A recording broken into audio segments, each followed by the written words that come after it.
and I'm the publisher of a website, a news website in Baltimore named bemorenews.com. And this is our 20th year. Since 2011, we've been doing these Black Wall Street Awards. I learned about Black Wall Street around 2011 on the internet, and I couldn't stop learning about it. And the more I dug, the more I learned. So after learning about Tulsa's Black Wall Street in Oklahoma, and with last year being the 100th commemoration of what happened there, going back to that song that the Gap Band had, did you know that song was about Black Wall Street? Yeah. That's where they from. Yeah. But when it was playing, but when it was playing back in '79, did you know? No. Okay, so I wasn't alone. I had no clue. Uncle Charlie was singing about Black Wall Street back then. You dropped a bomb on me. But now we realize that bombs literally were dropped on Tulsa. Tulsa is one of the official Black Wall Streets. Did you know that there are two others? There were several. Yeah, there's several. Officially 3. Technically. So Durham, North Carolina, home of the North Carolina Mutual Life Insurance Company, and also in Richmond. Richmond had Jackson Ward, made famous by the first woman of any race to open a bank in America. Her name was Maggie Lena Walker. Yeah. Okay, so, but those are the 3 official ones. But to your point, you're a New Yorker? Yeah.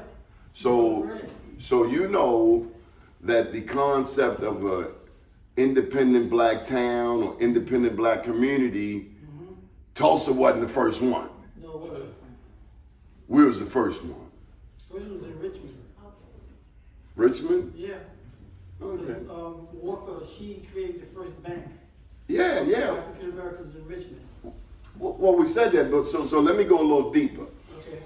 There's this thing called freedom colonies, and we are somewhat unfamiliar, but they're all around us.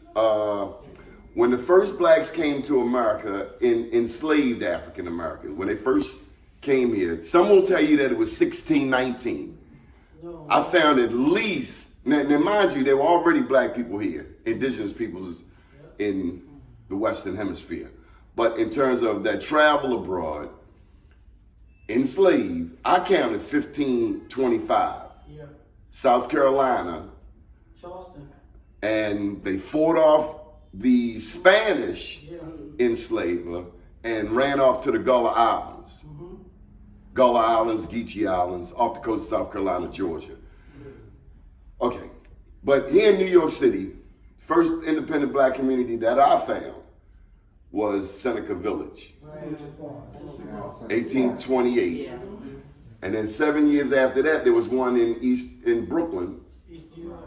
Weeksville. Yeah. Right. We did one of these ceremonies at the Weeksville Heritage Center. There was a brother in Brooklyn. He's since got his wings. I want to say Brother Say2. But nonetheless, that's where I wrote the book. And so I found out, let me share this with you, almost done. Do you know where the first blacks in Oklahoma came from? That I don't know. Florida, 1843. I don't know. Chief John Horse, a black Indian. So he's one of the heroes in this book. Wait. I know who that is. Seminole.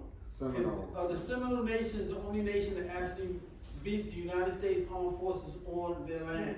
And they In the Second Seminole War. My great-great-great-grandmother married a Seminole chief. She was a bootleg slave that came in after the 1865 emancipation.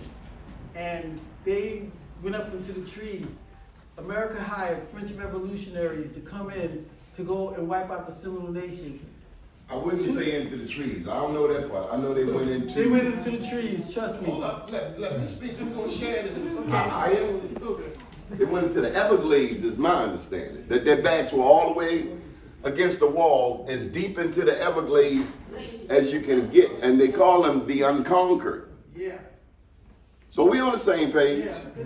But there's another hero in this book, because once blacks got to Oklahoma, well, So listen to me. That was the first wave of African Americans in Oklahoma. 1843, Chief John Horse on the Trail of Tears. And for the record, they were not slaves. Are you still with me? Yeah. They were not slaves. They were soldiers who fought in the Second Seminole War, which was in effect the largest slave insurrection in American history. And of course, you know the largest slave insurrection in the Western Hemisphere, right? Yeah. The most successful was in what country? Haiti, all day long and twice on Sunday. You know your history, lady, doing really, really well. Now, since you're so good, I'm going to tell you that there's another hero in this book, and he's not black, and he's not Seminole, he's not Native American. He is a white man, and I write in this book with all due respect that he is the greatest white man who ever lived. John Brown. All day long and twice. You come to the front of the class. We like to bring you to Black Wall Street. Coincidentally, he and I share the same birthday. You know, what day is that? The 9th of May. A Taurian. I would not. We had an organization called the John Brown Anti-Klan Committee, white people who were fighting the Klan. It is a pleasant reminder that it took decent people of all races for this country to get better. Yeah. And it's easy as black folks I know I'm from Baltimore. Baltimore is very black and white.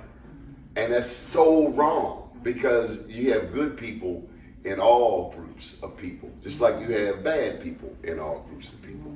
So I'm just grateful to be here. Please, Tasmia, come to the front. We didn't acknowledge our elder in the back, Mr. Edwards. Yes, sir.